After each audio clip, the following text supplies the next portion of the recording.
92.7 big ಎಫ್ಎಂನಲ್ಲಿ retro talkies Sihi Kahi Chandru ಮತ್ತು ಸಿಹಿ ಕಹಿ ಗೀತಾ ಜೊತೆ.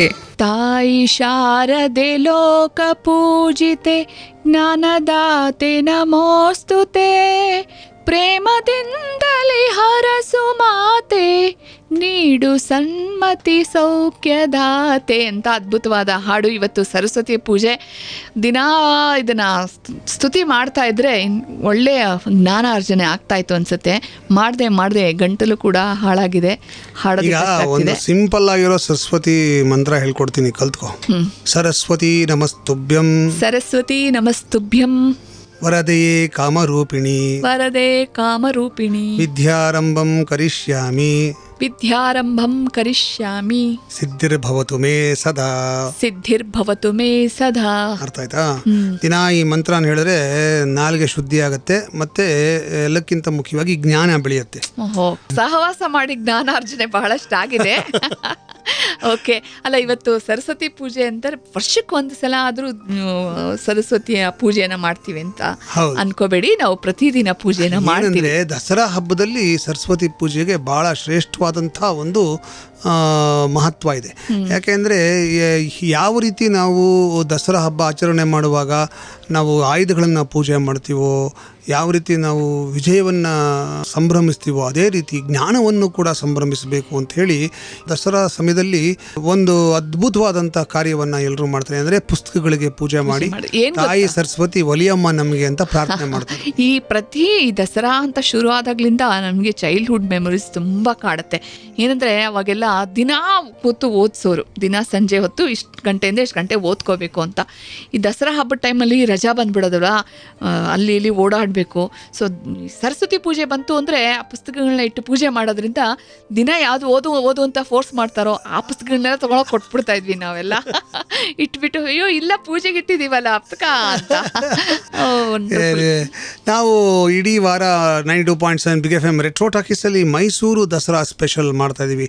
ಮೈಸೂರು ನಗರ, ಮೈಸೂರು ದಸರಾ ಮತ್ತು ಚಿತ್ರರಂಗ, ಇದಕ್ಕೆ ಇರತಕ್ಕಂಥ ಸಂಬಂಧದ ಬಗ್ಗೆ ಅನೇಕ ವಿಚಾರಗಳನ್ನು ನಿಮಗೆ ತಿಳಿಸ್ತಾ ಇದ್ದೀವಿ. ಹೌದು, ಮೈಸೂರು ಅಂದ ಕೂಡಲೇ ನೆನಪಾಗೋದು ನವಜ್ಯೋತಿ ಸ್ಟುಡಿಯೋ.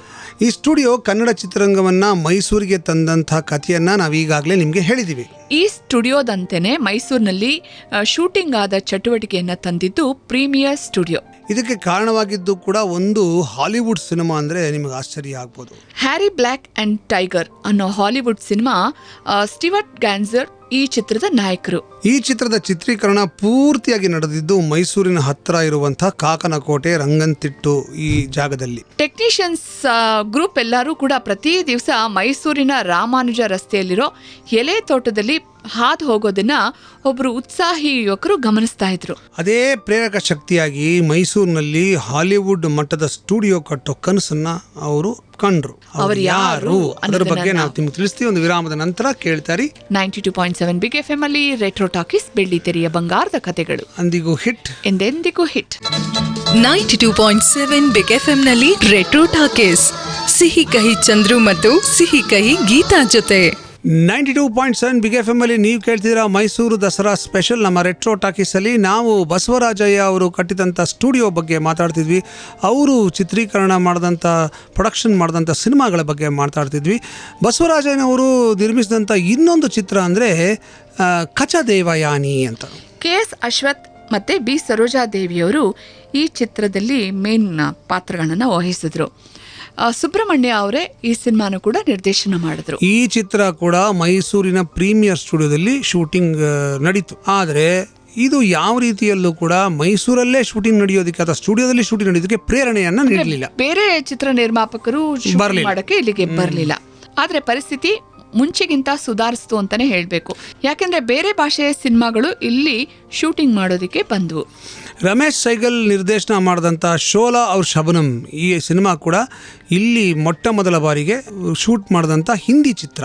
ಆದರೆ ಮೈಸೂರಿನಲ್ಲಿ ಶೂಟಿಂಗ್ ಆದ ಮೊದಲ ಚಿತ್ರ ಇದಲ್ಲ ಅಂತಾನೆ ಹೇಳ್ಬೋದು. ಬಹಳ ಜನಕ್ಕೆ ಗೊತ್ತಿಲ್ಲ, ಮೈಸೂರು ರಾಜ್ ಕಪೂರ್ ಅವ್ರಿಗೆ ಪ್ರೀತಿಯಾದಂಥ ಜಾಗ. ಹಿಂದಿ ಚಿತ್ರದ ಶೋ ಮ್ಯಾನ್ ರಾಜ್ ಕಪೂರ್, ಭಾರತ ಚಿತ್ರರಂಗದ ಶೋ ಮ್ಯಾನ್, ಭಾರತ ಚಿತ್ರರಂಗದ ಶೋ ಮ್ಯಾನ್ ರಾಜ್ ಕಪೂರ್ ಅವರಿಗೆ ನಮ್ಮ ಮೈಸೂರು ಅಂದ್ರೆ ಪ್ರಾಣ.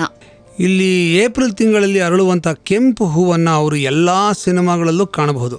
ಇಂತಹದೇ ಇನ್ನೊಂದು ಇಂಟ್ರೆಸ್ಟಿಂಗ್ ಫ್ಯಾಕ್ಟ್ನ ನಾವು ನಿಮಗೆ ತಿಳಿಸ್ತೀವಿ. ನೀವು ಕೇಳ್ತಾನೆ ರೀ 92.7 ಬಿಗ್ FM ಅಲ್ಲಿ ರೆಟ್ರೋ ಟಾಕೀಸ್, ಬೆಳ್ಳಿ ತೆರೆಯ ಬಂಗಾರದ ಕಥೆಗಳು. ಅಂದಿಗೂ ಹಿಟ್, ಎಂದೆಂದಿಗೂ ಹಿಟ್. 92.7 ಬಿಗ್ FM ನಲ್ಲಿ ರೆಟ್ರೋ ಟಾಕೀಸ್, ಸಿಹಿ ಕಹಿ ಚಂದ್ರು ಮತ್ತು ಸಿಹಿ ಕಹಿ ಗೀತಾ ಜೊತೆ. 92.7 ಬಿಗ್ FM ಅಲ್ಲಿ ನೀವು ಕೇಳ್ತಿದ್ದೀರಾ ರೆಟ್ರೋ ಟಾಕೀಸ್, ಬೆಳ್ಳಿ ತೆರೆಯ ಬಂಗಾರದ ಕಥೆಗಳು, ಅಂದಿಗೂ ಹಿಟ್, ಎಂದೆಂದಿಗೂ ಹಿಟ್. ನಾವಾಗಲೇ ಹೇಳಿದ್ವಿ, ಮೈಸೂರಿನಲ್ಲಿ ಒಂದು ಹಾಲಿವುಡ್ ಸಿನಿಮಾ ಶೂಟಿಂಗ್ ನಡೀತಿತ್ತು. ಆ ಚಿತ್ರರಂಗದ ತಂತ್ರಜ್ಞರ ತಂಡ ಪ್ರತಿದಿನ ರಾಮಾನುಜಂ ರಸ್ತೆಯಲ್ಲಿ ಇರತಕ್ಕಂಥ ಎಲೆ ತೋಟದಲ್ಲಿ ಹಾದು ಹೋಗ್ತಾ ಇದ್ರು. ಇದನ್ನು ಒಬ್ಬ ಯುವಕ ಅಬ್ಸರ್ವ್ ಮಾಡಿ, ನಾನು ಯಾಕೆ ಒಂದು ಹಾಲಿವುಡ್ ಲೆವೆಲಿನ ಒಂದು ಸ್ಟುಡಿಯೋ ಕಟ್ಟಬಾರ್ದು ಅಂತ ಕನಸ್ಕೊಂಡ್ರು. ಅವ್ರು ಯಾರಪ್ಪ ಅಂದರೆ MN ಬಸವರಾಜಯ್ಯ ಅವರು.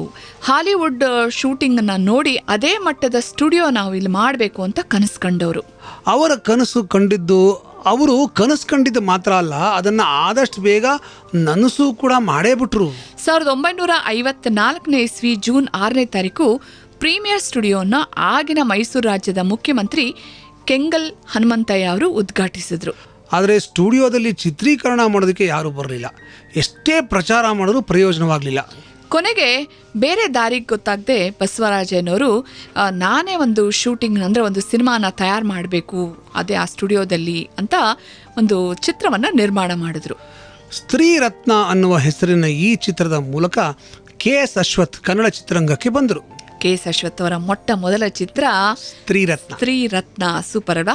ದಕ್ಷಿಣ ಭಾರತದ ಶಾಂತಾರಾಮ್ ಎಂದೇ ಹೆಸರಾಗಿದ್ದಂತಹ ಕೆ ಸುಬ್ರಹ್ಮಣ್ಯಂ ಅವರು ಈ ಸ್ತ್ರೀ ರತ್ನ ಚಿತ್ರದ ನಿರ್ದೇಶಕರಾದರು. ಅವರ ಕಾರಣದಿಂದ ಪ್ರಸಿದ್ಧ ಸಂಕಲನಕಾರ ಸೀತಾರಾಮ್ ಕುಶಾಲ್ಕರ್ ಸ್ಟುಡಿಯೋವನ್ನು ಸೇರಿದ್ರು. ಇದು ಸ್ಟುಡಿಯೋ ಬೆಳವಣಿಗೆಗೆ ಕಾರಣವಾಗದಾಗ ಇನ್ನೊಂದು ಸಿನಿಮಾನ ಮಾಡಬೇಕು ಅಂತ ಬಸವರಾಜಯ್ಯ ಅವರು ಯೋಚನೆ ಮಾಡಿದ್ರು. ಆ ಸಿನಿಮಾ ಯಾವುದು ಅಂತ ಒಂದು ಬ್ರೇಕ್ ತಗೊಂಡು ಹೇಳ್ತೀವಿ, ಕೇಳ್ತಾರಿ. 92.7 ಬಿಗ್ FM ಅಲ್ಲಿ ರೆಟ್ರೋ ಟಾಕೀಸ್, ಬೆಳ್ಳಿ ತೆರೆಯ ಬಂಗಾರದ ಕಥೆಗಳು, ಅಂದಿಗೂ ಹಿಟ್, ಎಂದೆಂದಿಗೂ ಹಿಟ್. 92.7 ಬಿಗ್ FM ನಲ್ಲಿ ರೆಟ್ರೋ ಟಾಕೀಸ್, ಸಿಹಿ ಕಹಿ ಚಂದ್ರು ಮತ್ತು ಸಿಹಿ ಕಹಿ ಗೀತಾ ಜೊತೆ. 92.7 ಬಿಗ್ FM ಅಲ್ಲಿ ನೀವು ಕೇಳ್ತಿದ್ದೀರಾ ರೆಟ್ರೋ ಟಾಕೀಸ್, ಬೆಳ್ಳಿ ತೆರೆಯ ಬಂಗಾರದ ಕಥೆಗಳು, ಅಂದಿಗೂ ಹಿಟ್, ಎಂದೆಂದಿಗೂ ಹಿಟ್. ಹಿಂದಿ ಸಿನಿಮಾಗಳ ತರನೇ ತಮಿಳಿನ ಯಾನೈ ಪಾಗನ್, ಕೋಕಿಲಾವಾಣಿ, ನಾಗಾರ್ಜುನ ಈ ಸಿನಿಮಾಗಳು ಕೂಡ ಪ್ರೀಮಿಯರ್ ಸ್ಟುಡಿಯೋದಲ್ಲಿ ಶೂಟಿಂಗ್ ಆಯಿತು. ಈ ಸ್ಟುಡಿಯೋ ಅಂದರೆ ಎಷ್ಟು ದೊಡ್ಡದು ಗೊತ್ತಾ? 60,000 ಅಡಿ ಅಷ್ಟು ದೊಡ್ಡ ನಿವೇಶನದಲ್ಲಿ ಇದು ಶೂಟಿಂಗ್ ಫ್ಲೋರ್ಗಳನ್ನು ಮಾಡಿದ್ರು. ಇದು ವಿಜಯವಾಹಿನಿ ಬಿಟ್ಟರೆ ದಕ್ಷಿಣ ಭಾರತದಲ್ಲೇ ದೊಡ್ಡದು ಅಂತ ಹೆಸರು ಕೂಡ ಮಾಡ್ತು. ಇಷ್ಟು ಇನ್ವೆಸ್ಟ್ಮೆಂಟ್ ಮಾಡಿದ ಮೇಲೆ ಸಿನಿಮಾಗಳ ಸಂಖ್ಯೆ ಕೂಡ ಹೆಚ್ಚಾಗಬೇಕಾಗಿತ್ತಲ್ವಾ? ಬಸವರಾಜಯ್ಯನವರಿಗೆ ಬೇರೆ ಭಾಷೆ ಚಿತ್ರಗಳಿಗಿಂತ ಕನ್ನಡ ಸಿನಿಮಾಗಳಲ್ಲಿ ಶೂಟಿಂಗ್ ಆಗಬೇಕು ಅನ್ನೋ ಆಸೆ. ಅದಕ್ಕೋಸ್ಕರ ಆಗ ಮುಖ್ಯಮಂತ್ರಿಗಳಾಗಿದ್ದಂತಹ ನಿಜಲಿಂಗಪ್ಪ ಅವರ ಹತ್ರ ಅವರು ತಮ್ಮ ರಿಕ್ವೆಸ್ಟ್ ಅನ್ನ ಮಾಡಿದ್ರು. ಅವರು ಚಿತ್ರರಂಗದ ಗಣ್ಯರ ಸಭೆ ಕರೆದು ಕರ್ನಾಟಕದಲ್ಲೇ ಶೂಟಿಂಗ್ ಮಾಡಿ ಸಬ್ಸಿಡಿ ಅನ್ನೋ ಯೋಜನೆ ತರ್ತೀವಿ ಅಂತ ಹೇಳಿದ್ರು. ಇದರಿಂದ ಚೆನ್ನೈ ಅಂದ್ರೆ ಈಗಿನ ಚೆನ್ನೈ ಆಗಿನ ಮದ್ರಾಸ್ನಲ್ಲಿದ್ದಂತಹ ಕನ್ನಡ ಚಿತ್ರರಂಗ ಕರ್ನಾಟಕದ ಕಡೆಗೆ ಬರೋಕೆ ಶುರು ಮಾಡ್ತು. ಈ ಯೋಜನೆಗೆ ಸರಿಯಾದ ರೂಪ ಕೊಟ್ಟ ಮಹಾನುಭಾವರು ಒಬ್ಬರಿದ್ದಾರೆ. ಕನ್ನಡ ಚಿತ್ರರಂಗ ಯಾವತ್ತೂ ಅವರ ಕೊಡುಗೆಯನ್ನು ಮರಿಬಾರ್ದು. ಅವರು ಯಾರು ಅಂತ ಒಂದು ಬ್ರೇಕ್ ತಗೊಂಡು ಹೇಳ್ತೀವಿ, ಕೇಳ್ತಾರಿ. 92.7 ಬಿಗ್ FM ಅಲ್ಲಿ ರೆಟ್ರೋ ಟಾಕೀಸ್, ಬೆಳ್ಳಿ ತೆರೆಯ ಬಂಗಾರದ ಕಥೆಗಳು, ಅಂದಿಗೂ ಹಿಟ್, ಎಂದೆಂದಿಗೂ ಹಿಟ್.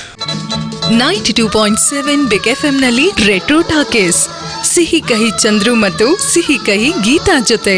92.7 ಬಿಗ್ FM ಅಲ್ಲಿ ಮೈಸೂರು ದಸರಾ ಸ್ಪೆಷಲ್ ನಡೀತಾ ಇದೆ. ನಾವಾಗಲೇ MR ವಿಠಲ್ ಅವರು ಡೈರೆಕ್ಟ್ ಮಾಡಿದಂತಹ ಸಿನಿಮಾ ಬಗ್ಗೆ ಮಾತಾಡ್ತಿದ್ವಿ. ಶ್ರೀಕಾಂತ್ ಬ್ಯಾನರ್ ನಲ್ಲಿ ಮಾಡಿದಂತ ಸಿನಿಮಾ ಅದು ಟೋಟಲ್ ಆಗಿ ಮೈಸೂರಲ್ಲೇ ತಯಾರಾದಂತ cinema, made in Mysuru. MR Vittal ಅವರು ಲೊಕೇಶನ್ ನೋಡಕ್ಕೆ ಅಂತ ಮದ್ರಾಸಿಂದ ಬಂದಾಗ ಸಬ್ಸಿಡಿ ಯೋಜನೆ ವಿಷಯ ಗೊತ್ತಾಯ್ತು ಅವ್ರಿಗೆ. ಪ್ರೀಮಿಯರ್ ಸ್ಟುಡಿಯೋನ ಒಂದು ಸಲ ನೋಡಿದ್ರು. ಅಲ್ಲಿರುವಂತಹ ಟೆಕ್ನಿಕಲ್ ಫೆಸಿಲಿಟೀಸ್ ಕೂಡ ಅವ್ರಿಗೆ ಓಕೆ ಅನಿಸ್ತು. ಪ್ರೀಮಿಯರ್ ಸ್ಟುಡಿಯೋದಲ್ಲಿ ಕಾಲ್ ಶೀಟ್ ಪಡೆದು ಮೈಸೂರಿನ ಚಾಮುಂಡೇಶ್ವರಿ ಲಾಡ್ಜ್ನಲ್ಲಿ 20 ದಿನಗಳ ಕಾಲ ರೂಮ್ ಬುಕ್ ಮಾಡಿ ಬಂದರು. ಆಗ ಎಲ್ಲಾ ಕಲಾವಿದರು ಮದ್ರಾಸ್ನಲ್ಲೇ ಬೀಡ್ಬಿಟ್ಟಿದ್ರು.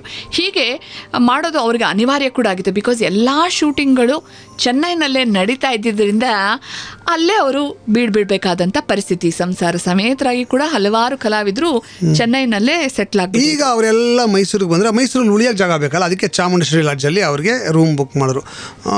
ಈ ವಿಷಯ ತಿಳಿದ ಮೇಲೆ ಸುಂದರ್ಲಾಲ್ ಅವರು ಹೌಹಾರ್ಬಿಟ್ರು. 20 ದಿನಗಳು ಸಿನಿಮಾ ಎಲ್ಲಾದರೂ ರೆಡಿ ಆಗತ್ತಾ, ಏನು ಮಾತಾಡ್ತಿದ್ದೀರಾ ನೀವು ಅಂತ. ಆದರೆ MR ವಿಠಲ್ ಅವರು ಕೇವಲ 19 ದಿನಗಳಲ್ಲೇ ನಕ್ಕರದೆ ಸ್ವರ್ಗ ಈ ಚಿತ್ರನ ತಯಾರು ಮಾಡಿದ್ರು. ಅಷ್ಟೇ ಅಲ್ಲ, ಕರ್ನಾಟಕದ ಸರ್ಕಾರದಿಂದ ಶ್ರೇಷ್ಠ ಚಿತ್ರ ಪುರಸ್ಕಾರ ಪಡೆದಂಥ ಮೊದಲ ಚಿತ್ರ ಕೂಡ ಇದು. ನಕ್ಕರದೆ ಸ್ವರ್ಗ. ಮುಂದೆ ಏನಾಯ್ತು ಅಂತ ಒಂದು ಬ್ರೇಕ್ ತಗೊಂಡು ಹೇಳ್ತೀವಿ, ಕೇಳ್ತಾರೆ 92.7 ಬಿಗ್ ಎಫ್ ಎಂ ಅಲ್ಲಿ ರೆಟ್ರೋ ಟಾಕೀಸ್. ಬೆಳ್ಳಿ ತೆರೆಯ ಬಂಗಾರದ ಕಥೆಗಳು ಅಂದಿಗೂ ಹಿಟ್, ಎಂದೆಂದಿಗೂ ಹಿಟ್. 92.7 ಬಿಗ್ ಎಫ್ಎಂ ನಲ್ಲಿ ರೆಟ್ರೋ ಟಾಕೀಸ್, ಸಿಹಿ ಕಹಿ ಚಂದ್ರು ಮತ್ತು ಸಿಹಿ ಕಹಿ ಗೀತಾ ಜೊತೆ. 92.7 ಬಿಗ್ ಎಫ್ ಎಂ ಅಲ್ಲಿ ನಡೀತಾ ಇದೆ ಮೈಸೂರು ದಸರಾ ಸ್ಪೆಷಲ್. ನಮ್ಮ ರೆಟ್ರೋ ಟಾಕೀಸ್ನಲ್ಲಿ ನಾವು ಮೈಸೂರಿನ ಪ್ರೀಮಿಯರ್ ಸ್ಟುಡಿಯೋ ಬೆಳೆದ ಬಂದ ಕಥೆಯನ್ನು ನಿಮ್ಗೆ ಹೇಳ್ತಾ ಇದ್ದೀವಿ. ನೋಡಿ, KV ಶಂಕರೇಗೌಡರು ಮಂಡ್ಯದ ಗಾಂಧಿ ಅಂತಲೇ ಹೆಸರುವಾಸಿಯಾದವರು. ಅವರನ್ನು ನಿತ್ಯ ಸಚಿವರು ಅಂತ ಕೂಡ ಕರೆಯೋರಿದ್ದಾರೆ. ಶಂಕರೇಗೌಡರಿಗೆ ಕಲೆ, ಸಾಹಿತ್ಯ ಇದರಲ್ಲೆಲ್ಲ ಬಹಳ ಅಪಾರವಾದಂಥ ಆಸಕ್ತಿ. ಸ್ವತಃ ನಾಟಕಕಾರರು ಮತ್ತು ಕಲಾವಿದರು ನಮ್ಮ KV ಶಂಕರೇಗೌಡ ಅವರು. ಕೂಡಿ ಬಾಳೋಣ, ಮುತ್ತು ಒಂದು ಮುತ್ತು, ಮರೆಯದ ಹಾಡು ಇಂತಹ ಸದಭಿರುಚಿಯ ಸಿನಿಮಾಗಳನ್ನು ಪ್ರೊಡ್ಯೂಸ್ ಮಾಡಿದ್ರು. ಕನ್ನಡ ಚಿತ್ರರಂಗದ ಸಮಸ್ಯೆಗಳನ್ನ ಕುರಿತು ಆಳವಾಗಿ ಯೋಚನೆ ಮಾಡಿದವರು KV ಶಂಕರೇಗೌಡರು. ಅವರು ವಾರ್ತಾ ಸಚಿವರಾಗಿದ್ದಂತಹ ಕಾಲದಲ್ಲಿ ಕನ್ನಡ ಸಿನಿಮಾಗಳಿಗೆ ಸಬ್ಸಿಡಿ ಮತ್ತು ಪ್ರಶಸ್ತಿ ನೀಡಬೇಕು ಅನ್ನೋ ಯೋಜನೆಯನ್ನು ಜಾರಿಗೆ ತಗೊಂಡ್ಬಂದರು. ಬಹಳ ಮುಖ್ಯವಾಗಿ ಕರ್ನಾಟಕದಲ್ಲೇ ಸಂಪೂರ್ಣ ಕನ್ನಡ ಚಿತ್ರಗಳು ಶೂಟಿಂಗ್ ಮಾಡೋದಕ್ಕೆ ಸಾಧ್ಯ ಅನ್ನೋದನ್ನ ಅವರೇ ತೋರಿಸ್ಕೊಟ್ಟಿದ್ದು ಅಂತ ನನ್ನ ಅನುಭವ. ಹೀಗೆ ಮೊದಲು ಸಂಪೂರ್ಣವಾಗಿ ಚಿತ್ರೀಕರಣಗೊಂಡಂಥ ಸಿನಿಮಾ ಯಾವುದು ಅಂತ ನಾವು ನಿಮಗೆ ತಿಳಿಸ್ತೀವಿ. ಆದರೆ ಒಂದು ಬ್ರೇಕ್ ತಗೊಂಡು ಕೇಳ್ತಾರೆ 92.7 ಬಿಗ್ ಎಫ್ ಎಂ ಅಲ್ಲಿ ರೆಟ್ರೋ ಟಾಕೀಸ್. ಬೆಳ್ಳಿ ತೆರೆಯ ಬಂಗಾರದ ಕಥೆಗಳು ಅಂದಿಗೂ ಹಿಟ್, ಎಂದೆಂದಿಗೂ ಹಿಟ್. 92.7 ಬಿಗ್ ಎಫ್ಎಂ ನಲ್ಲಿ ರೆಟ್ರೋ ಟಾಕೀಸ್, ಸಿಹಿ ಕಹಿ ಚಂದ್ರು ಮತ್ತು ಸಿಹಿ ಕಹಿ ಗೀತಾ ಜೊತೆ. 92.7 ಬಿಗ್ ಎಫ್ ಎಂ ಅಲ್ಲಿ ನೀವು ಕೇಳ್ತಿದ್ದೀರಾ ರೆಟ್ರೋ ಟಾಕೀಸ್. ರೆಟ್ರೋ ಟಾಕೀಸ್ ಅಲ್ಲಿ ಮೈಸೂರು ದಸರಾ ಸ್ಪೆಷಲ್ ನಡೀತಿದೆ. ಕರ್ನಾಟಕದಲ್ಲಿ ಸಂಪೂರ್ಣ ಚಿತ್ರೀಕರಣ ಮಾಡಿದ ಕೆಲವು ಚಿತ್ರಗಳು ಮೊದಲಿದ್ದವು. ಶಂಕರ್ ಸಿಂಗ್ ಅವರ ಬಹುತೇಕ ಎಲ್ಲಾ ಸಿನಿಮಾಗಳು ಮೊದಲು ಇಲ್ಲೇ ಚಿತ್ರೀಕರಣಗೊಳ್ತಾ ಇತ್ತು. ಆದರೆ ಅವುಗಳ ರೀ ರೆಕಾರ್ಡಿಂಗ್ ಮತ್ತೆ ಡಬ್ಬಿಂಗ್ ಈ ಕೆಲಸಗಳು ಎಲ್ಲ ಸುಮಾರು ಮಟ್ಟಿಗೆ ಈವನ್ ಎಡಿಟಿಂಗ್ ಕೂಡ ಮದ್ರಾಸಲ್ಲೇ ಆಗ್ತಾ ಇತ್ತು. ಅಂತಹ ಟೆಕ್ನಿಕಲ್ ಫೆಸಿಲಿಟಿ ಕರ್ನಾಟಕದಲ್ಲಿ ಇರಲಿಲ್ಲ. ಅದನ್ನ ಈಗ ಪ್ರೀಮಿಯರ್ ಸ್ಟುಡಿಯೋ ಕ್ರಿಯೇಟ್ ಮಾಡ್ತು. ಅದನ್ನ ಉಪಯೋಗಿಸ್ಕೊಂಡು ಕರ್ನಾಟಕದಲ್ಲೇ, ಅದರಲ್ಲೂ ಮೈಸೂರಿನಲ್ಲೇ ಪೂರ್ತಿ ತಯಾರಾದಂಥ ಸಿನಿಮಾ ಯಾವುದಂದ್ರೆ ನಕ್ಕರದೆ ಸ್ವರ್ಗ. ಒಂದು ತರ ಮೇಡ್ ಇನ್ ಮೈಸೂರು ಅಂತ ಕರಿಬಹುದು ಅಲ್ವಾ? ಕರೆಕ್ಟ್. ನರಸಿಂಹರಾಜು ಅವರ 100ನೇ ಸಿನಿಮಾ ನಕ್ಕರದೆ ಸ್ವರ್ಗ. ಸುಂದರ್ ಲಾಲ್ ಮೆಹ್ತಾ ಅವರು ಈ ಚಿತ್ರದ ನಿರ್ಮಾಪಕರು. ಅವರು ತಮ್ಮ ಬ್ಯಾನರ್ ಶ್ರೀಕಾಂತ್ ಅಂಡ್ ಶ್ರೀಕಾಂತ್ ಅಲ್ಲಿ ಈ ಸಿನಿಮಾ ಪ್ರೊಡ್ಯೂಸ್ ಮಾಡಿದ್ರು. MR ವಿಠಲ್ ಅವರು ನಕ್ಕರದೆ ಸ್ವರ್ಗ ಈ ಚಿತ್ರನ ನಿರ್ದೇಶನ ಮಾಡಿದ್ರು. MR ವಿಠಲ್ ಅವರ ಊರು ಕೂಡ ಮೈಸೂರೇ. ಮುಂದೆ ಏನಾಯ್ತು ಅಂತ ಒಂದು ಬ್ರೇಕ್ ತಗೊಂಡು ಹೇಳ್ತೀವಿ, ಕೇಳ್ತಾರಿ 92.7 ಬಿಗ್ ಎಫ್ ಎಂ ಅಲ್ಲಿ ರೆಟ್ರೋ ಟಾಕೀಸ್. ಬೆಳ್ಳಿ ತೆರೆಯ ಬಂಗಾರದ ಕಥೆಗಳು ಅಂದಿಗೂ ಹಿಟ್, ಎಂದೆಂದಿಗೂ ಹಿಟ್. 92.7 ಬಿಗ್ ಎಫ್ಎಂ ನಲ್ಲಿ ರೆಟ್ರೋ ಟಾಕೀಸ್, ಸಿಹಿ ಕಹಿ ಚಂದ್ರು ಮತ್ತು ಸಿಹಿ ಕಹಿ ಗೀತಾ ಜೊತೆ. 92.7 ಬಿಗ್ ಎಫ್ ಎಂ ಅಲ್ಲಿ ನೀವು ಕೇಳ್ತಿದ್ದೀರಾ ರೆಟ್ರೋ ಟಾಕೀಸ್. ಬೆಳ್ಳಿ ತೆರೆಯ ಬಂಗಾರದ ಕಥೆಗಳು. ನಕ್ಕರದೆ ಸ್ವರ್ಗ ಸಿನಿಮಾ ಬಗ್ಗೆ ಮಾತಾಡ್ತಿದ್ವಿ. ನಕ್ಕರದೆ ಸ್ವರ್ಗ ಸಿನಿಮಾ ಇದರ ಎಫೆಕ್ಟ್ ಮೈಸೂರಿನ ಪ್ರೀಮಿಯರ್ ಸ್ಟುಡಿಯೋದಲ್ಲಿ ಚಿತ್ರೀಕರಣಗೊಳ್ಳೋದು ಚಿತ್ರಗಳ ಸಂಖ್ಯೆ ಹೆಚ್ಚಾಯಿತು.